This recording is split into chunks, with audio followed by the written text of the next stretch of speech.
Hi folks, welcome to the third lesson based on the book by that brilliant book, which you must buy, by Harvey Vinson, called Lead Guitar. After playing this progression a few times on the slow side, speed it up and practice it at a quick tempo. It is an important progression to spend time with, you want to believe it. The chord progression you've been playing is known as the blues progression, or simply blues, also known as the standard progression. Originally a chordal vehicle for early Negro sorrow songs, the blues progression and style attained international recognition in the mid-1910s by such composers as W.C. Handy, St. Louis Blues. Not only is this progression the foundation of jazz, but, more important, it is the foundation of rock.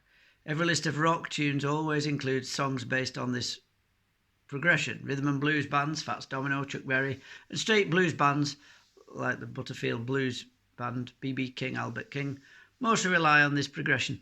The technique and style of today's rock scene and the technique and style of rock lead guitars derive from this progression. I know it as 12-bar. Let's go back to the record. The cut you've been listening to, side 1, band 2, is entitled Blues in G. This is the same progression you've been working on. Try playing along with the record following the outline of the blues progression on page 7. First, begin counting with the record. The second time you count the number 1, begin playing. Right, so it's going to go 1, 2, 3, 4. And the record, which I don't have, I do have it on MP3 somewhere, and we'll have a look at how I can put that up. The record actually went 1, 2, 3, 4, 1, 2, 3, 4, 1, 2, 3, 4. It's 1, 2, 3, 4, 4, 2, 3, 4, and so on. It went through the progression, the 12-bar progression. Okay, moving on down. Notice, hang on a second. Notice that each chord change is preceded by a short drum roll. If your playing doesn't sound right to you, practice the exercise on page 7. That's the last lesson. Without the record. Make sure you are playing the right chords, playing with your guitar in tune, not speeding up. Don't play faster than the record. If you're playing reasonably matches the records, go on to the next chapter. Counting before you start playing cues the band to the tempo of the song. On commercial recordings, the counting is generally spliced off the tape. Young Rascals, Good Loving, Atlantic Records is an exception. Right, so that leaves us up to the next page, page 9. Now, this, we'll keep going till we get some pay dirt on how to play, but this is the fundamental stuff, so let's have a look. Oh, fundamental, express band. Right, so let's just drop that down a touch. Now that you know the blues progressions, how the blues progression sounds, let's learn how it is notated. Lead and rhythm parts are often written on the standard guitar tablature staff. Now these lines there are 6 of them. It's not music notation, it's tablature. So that's the thickest string, A, D, G, B, E. So these are the strings. So really, you should imagine the guitar there. Okay? Now, these lines here are not frets, they're the bars. So this is where the confusion comes in a lot of the time. You think, oh, which fret, which finger, which whatever. So these here are the strings. So going upwards from the bottom, we've got, and the third one, fourth one, okay, pardon me, I'm messing about here. So these are the strings, and each of these lines is not a fret, it's a bar. So you'd have 1, 2, 3, 4, 1, 2, 3, 4, 1, 2, 3, 4, 1, 2, 3, 4, and so on. Okay, right. Now then, let's go a bit further. So like I've just said to you, each of these bars is counted in 4s. And inside that would be the music of the fingerings and whatever you. So a wedge mark indicates a strum of a chord. So that's a G once. Okay, so if I just 1, 2, 3, 4, and that's pretty much it on that. So that's play a G chord on the beat number 1. So 1, 2, 3, 4. Okay, that's that. Okay, now moving on. If we take that to the next stage, we'll see that, you have to excuse me a second, I'm handling a book, handling a video camera and all the full bag of mashings, right, excuse me, and we'll raise that up. Oop, raise that up so we can see where we are. When you strum a chord once, on each count, as in the first chapter, 4 wedge marks appear. So we've got 4 wedge marks in each bar. So I'm going to play this like here. The star relates to something at the bottom. It says, once a chord is indicated, use that chord until... So what that's saying is keep playing the G until you get a new chord sound. So I'm going to play this line now. 1, 2, 3, 4, 2, 3, 4, 1, 2, 3, 4. So I'm here. So I'll do it again. I'll go slower. So starting here, ready? Here we go. And 1, 2, 3, 4. Second bar, 2, 3, 4. 1, 2, 3, 4. Now we're up to here, and I'm going to play G7. Using this system, here is the entire blues progression, blues in G, from the first chapter, and notice how much easier it is to read. So that's what we have, got the whole thing. So I'm going to play it and then we're going to stop. I'll read the final section and then that's going to be the bit that we actually learn how to play. So we've got G 4 times. Now one of the best things you can do with regard to playing music is talk yourself through it first. So we've got a G chord, 3 bars of G, a bar of G7, 2 bars of C7, 2 bars of G7, a D7 bar, a C7 bar, a G, and a D7 bar. So I've got one of the things, you go boom, 2, 3, 4, and so on and so on. So that's what we'll do. Whoop, let's get some focus going. Thank you. Now I can't press the page down but I do have a little strap on the music stand which might just do it for us. Let's have a look. It's sort of okay, but it's not good enough, is it? Let's just shift that along. Can it trap in there? If I can, I'll trap it. No, it's not having any. So that's the best I can do. You can just about see the 4 marks there. I'll shift the camera along, see if that's any better. That's a bit better. Okay, so we can see that with the 2 dots, by the way, it means go back to the beginning. Okay, think of those as springs sending you back to the start. So we've got going from here. 1, I'll count us in, and then I count in, and then we'll start this. So it's 1, 2, 3, 4, 1, 2, 3, 4, bar 2, 2, 3, 4, 1, 2, 3, 4. We're now here. I'm going to change. 1, 2, 3, 4. Second line. 1, 2, 3, 4. 1, 2, 3, 4. 1, 2, 3, 4. 1, 2, 3, 4. We're now at the end of here. So now we're going to the D7. Now I'm not going to use the inversions he showed us in earlier. I'm going to use an easier version. 1, 2, 3, 4. 1, 2, 3, 4. 1, 2, 3, 4. Finish on D7. 1, 2, 3, 4. Excuse me.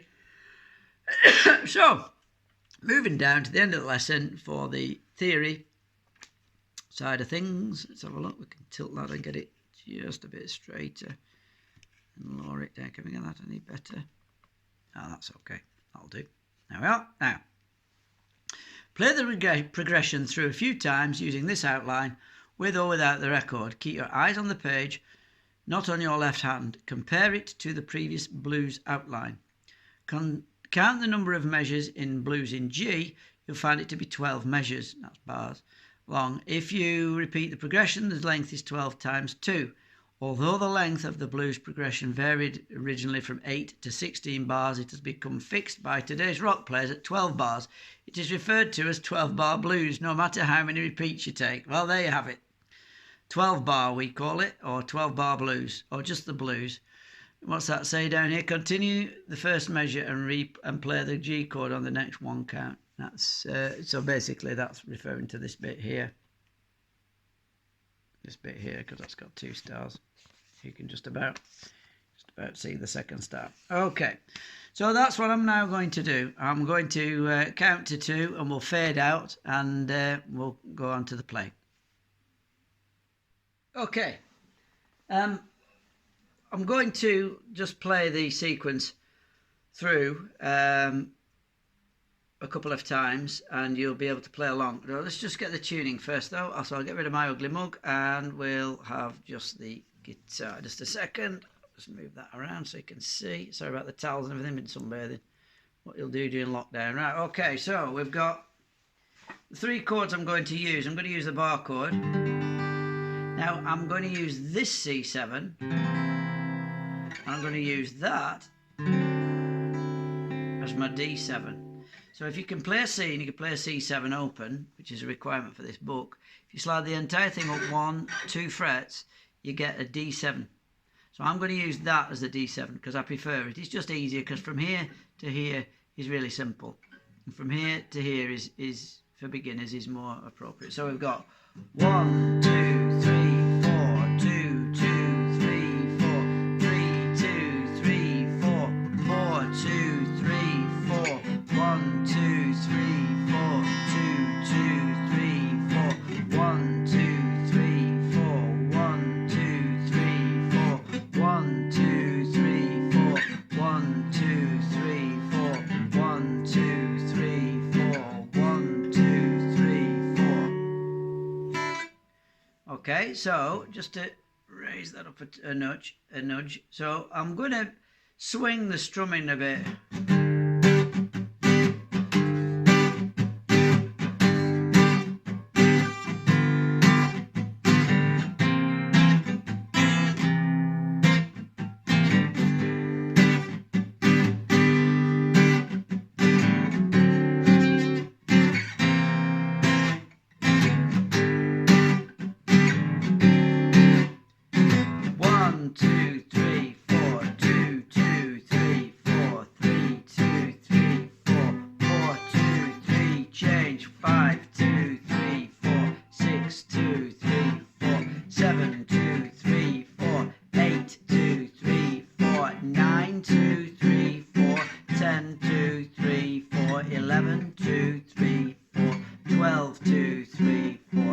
Do it really slowly.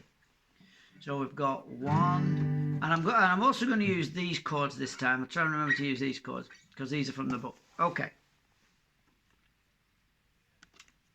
So we've got 1. I'll count us in 1, 2, 3, 4. 1, 2, 3. Now I'm damping. So you might be playing like this. 1, 2, 3. So I'll do it like that. Ready? 1, 2, 3, 4. 1, 2, 3, 4. 1, 2, 3, 4. 1, 2, 3, 4. 1, 2, 3, 4.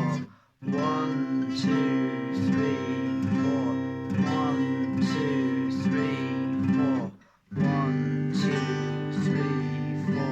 1, 2, 3, 4. 1, 2, 3, 4. 1, 2, 3, 4. 1, 2, 3, 4. 1, 2, 3, 4. And I can tell you my fingers are absolutely, my forearms aching. That's a hard sequence. I'd really recommend that you maybe do the bar chord. You could do that and use this or this or this for your D7. I'd stick to, you could even do this.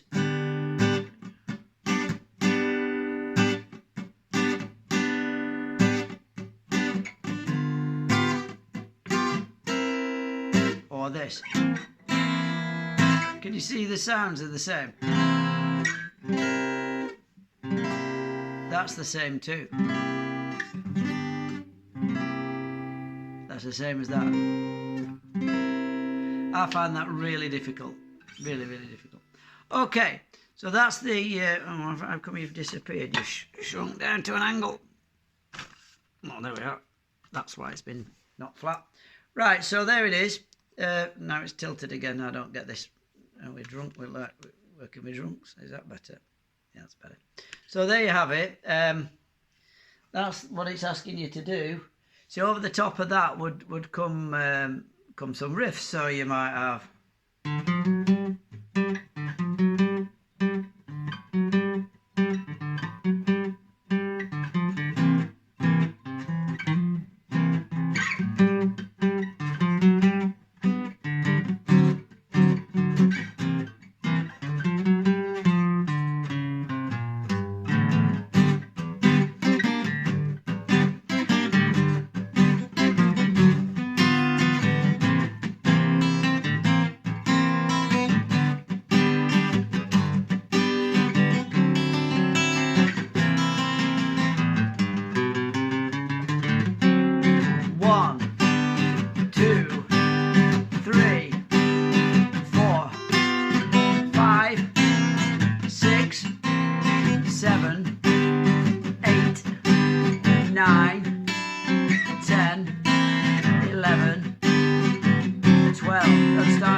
Okay, and that's basically how it works with chords. So you very often get dabs, don't you? A 1, 2, 3, 4.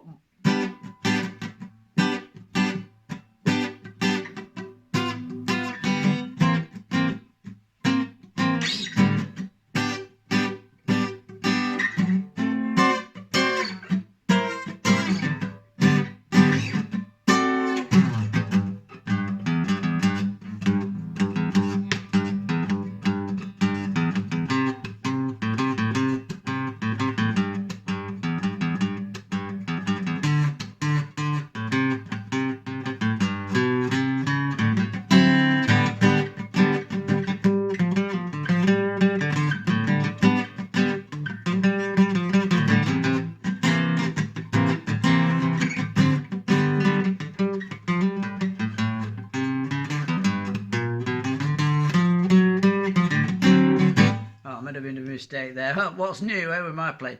So there it is. That's your 12 bar. Hope that helps. A little bit longer today. Well, that's what happens when you lock down. So right, well, keep practicing, gents. I would use, though, just to reiterate, I would use these inversions. I'd use the bar chord and that C7, and slide up 2 and use that as the D7. That would be my recommendation. This is just too hard. It is for beginners anyway. I think so. That's my 2 cents. Okay, see you later. Bye.